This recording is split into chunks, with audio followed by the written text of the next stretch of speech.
آج بیت المقدس اور مسجد اقصی اس وقت یہودی سازشوں کا نشانہ بنا ہوا ہے۔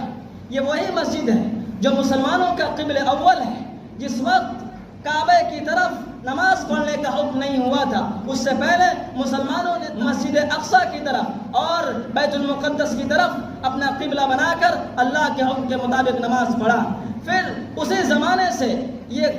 مسجد اقصی مسلمانوں کے قبضے میں رہی۔ پھر اس کے بعد پہلی صلیبی جنگ کے بعد یہ مسجد اقصی عیسائیوں کے قبضے میں چلی گئی۔ پھر 1187 عیسوی میں صلاح الدین ایوبی رحمۃ اللہ علیہ کی کوششوں اور ان کی جوامردی اور اللہ نے ان کو جو صلاحیت دی تھی، جو جہاد کی قوت اور جو اسپرٹ دی تھی، اللہ نے اس اسپرٹ اور اس روح کے نتیجے میں پھر کئی سالوں کے بعد یہ مسجد اقصی پھر دوبارہ مسلمانوں کے قبضے میں آئی 1187 عیسوی میں۔ پھر اس کے بعد تقریباً 1867 یا 1869 عیسوی میں پھر یہ مسجد اقصی عیسائیوں کے قبضے میں چلی گئی، اور اس وقت سے آج تک یہ مسجد اقصی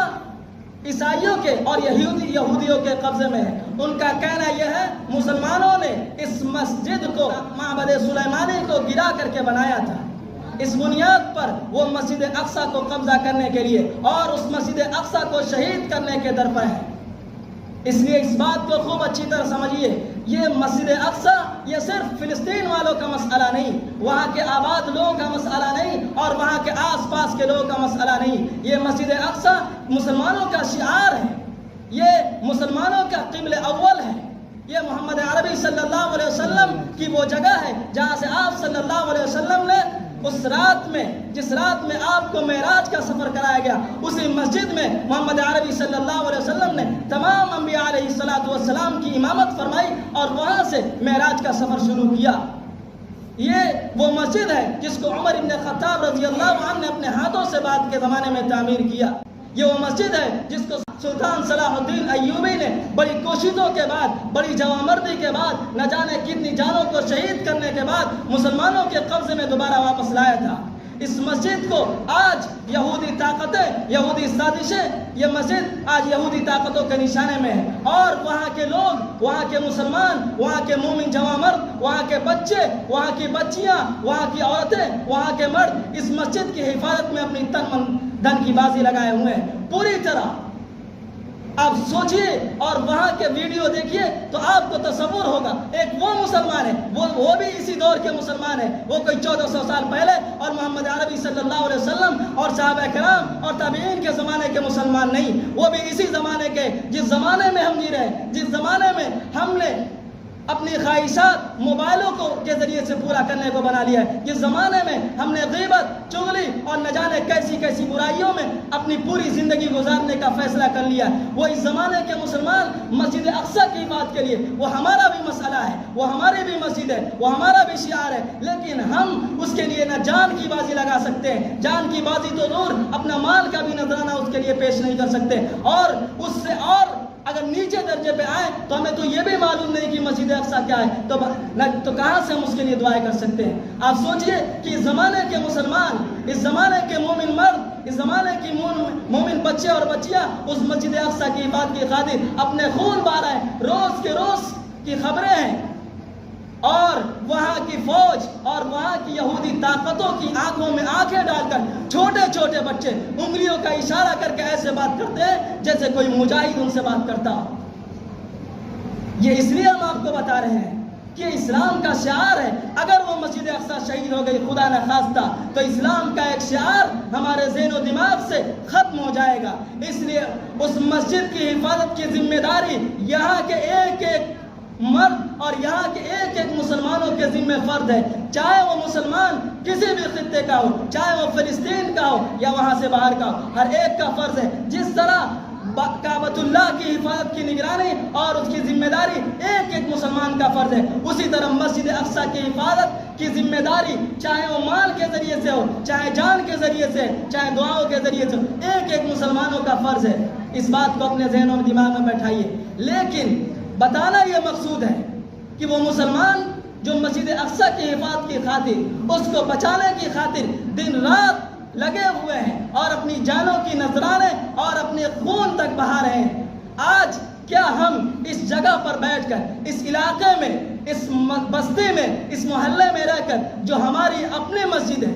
کیا ہم اس کی آبادی کی فکر کر رہے ہیں؟ کیا اس کی آبادی کی فکر ہمارے دل و دماغ میں ہے؟ آج سوچئے کہ بابری مسجد کیوں شہید ہوئی؟ اس لیے کہ مسلمانوں نے اس کو آباد کرنا چھوڑ دیا تھا، مسلمانوں نے اس میں نمازیں پڑھنا چھوڑ دیا تھا، اس لیے وہ مسجد شہید ہوئی۔ وہ مسجد اس لیے نہیں شہید ہو گئی کہ دشمن طاقتوں کے نشانے میں تھی۔ مسلمانوں نے اگر اپنے سدوں سے اس کو آباد کیا ہوتا تو دنیا کی کوئی طاقت اس کو شہید نہیں کر سکتی تھی۔ کعبۃ اللہ جس وقت ابرہہ کا لشکر صنعاء سے چل کر، یمن سے چل کر کعبے کو منہدم کرنے کے ارادے سے آیا تھا تو عبد المطلب نے اس سے یہی کہا تھا، اس لیے کہ عبد المطلب کے پاس طاقت نہیں تھی، ان کے پاس وسائل نہیں تھے کہ